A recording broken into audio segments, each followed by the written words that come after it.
Olá, tudo bem? Nós estamos aqui para continuar o estudo sobre Daniel 11, do 40 ao 45, parte 2. Ontem nós vimos que o rei do norte era Babilônia. Babilônia, nos dias atuais, não é mais nenhuma potência. Então ela se torna a Babilônia mística ou espiritual, que acabou virando o rei do norte, o papado, né? Mas a segunda pergunta que se faz pertinente é a seguinte: quem é o rei do sul? Contra quem o papado estaria em guerra? Qual era o país do sul com referência à Palestina no tempo em que a profecia foi escrita? Esta é a pergunta de hoje.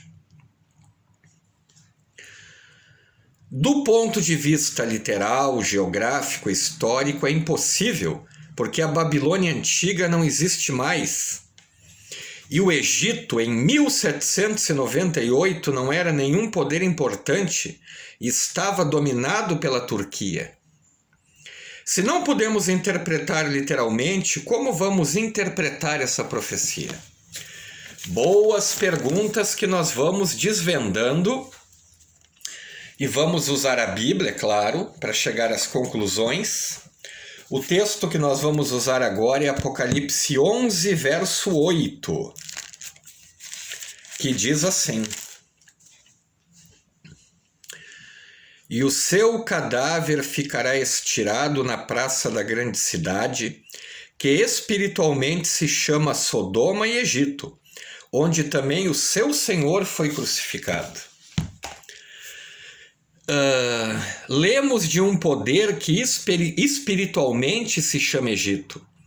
Portanto, no tempo do fim, devemos tomar o Egito como um símbolo espiritual. Então, a princípio, o rei do sul é o Egito. Mas como temos que tratar de forma simbólica e espiritual, nós vamos ler mais um texto para ver se a gente consegue decifrar quem o Egito representa. Livro do Êxodo.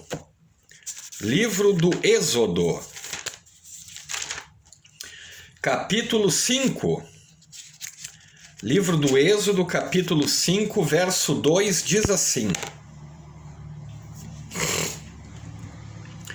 Respondeu Faraó: Quem é o Senhor para que lhe ouça, eu a vós, e deixe ir a Israel? Não conheço o Senhor, nem tampouco deixarei ir a Israel. Aqui Moisés e Arão foram falar com o Faraó, que deveria libertar o povo de Israel do cativeiro, e Faraó fez pouco caso do Deus Todo-Poderoso. Faraó não reconhecia Deus.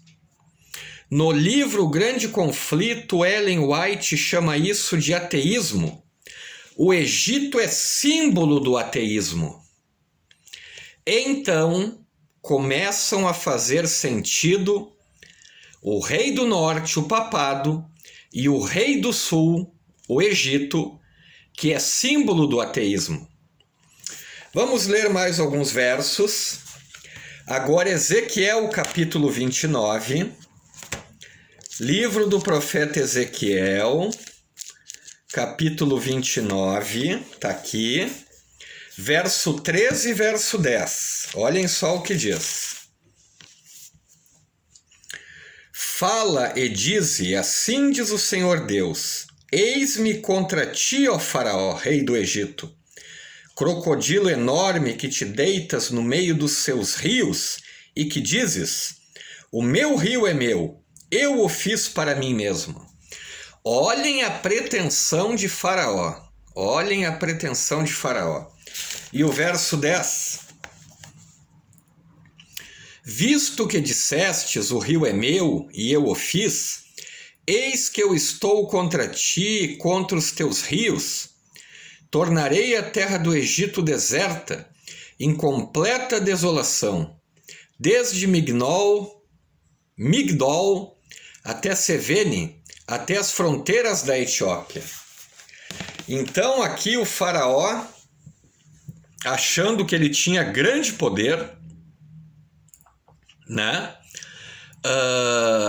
Achando que tudo que ele tinha feito era com a força do seu braço, não reconhecendo o Deus de Israel como Deus verdadeiro e soberano de todas as coisas. Essas duas passagens também demonstram que o Egito é símbolo do ateísmo. Faraó não reconhece Deus como Criador. Ele diz: eu fiz o rio Nilo é meu. Imaginem você, um ser humano, querendo se colocar no lugar de Deus, achando que tem poder suficiente. Ainda no livro do profeta Ezequiel, vamos ler mais 2 versículos do capítulo 30 agora, verso 23 e 26. Espalharei os egípcios entre as nações e os derramarei pelas terras. E o 26. Espalharei os egípcios entre as nações e os derramarei pelas terras, assim saberão que eu sou o Senhor. O profeta Ezequiel profetizou que o Egito seria espalhado por todo o mundo. Espiritualmente, isso significa que o ateísmo seria espalhado pelo mundo, junto com o espiritismo, porque o ocultismo é também outra característica do Egito. E de fato isso tudo começou no ano de início dessa profecia, o ano de 1798. Então a luta que nós temos aqui, vamos recapitular. Data de início da profecia, 1798. Rei do Norte, papado. Rei do Sul, ateísmo. Então esta é a guerra.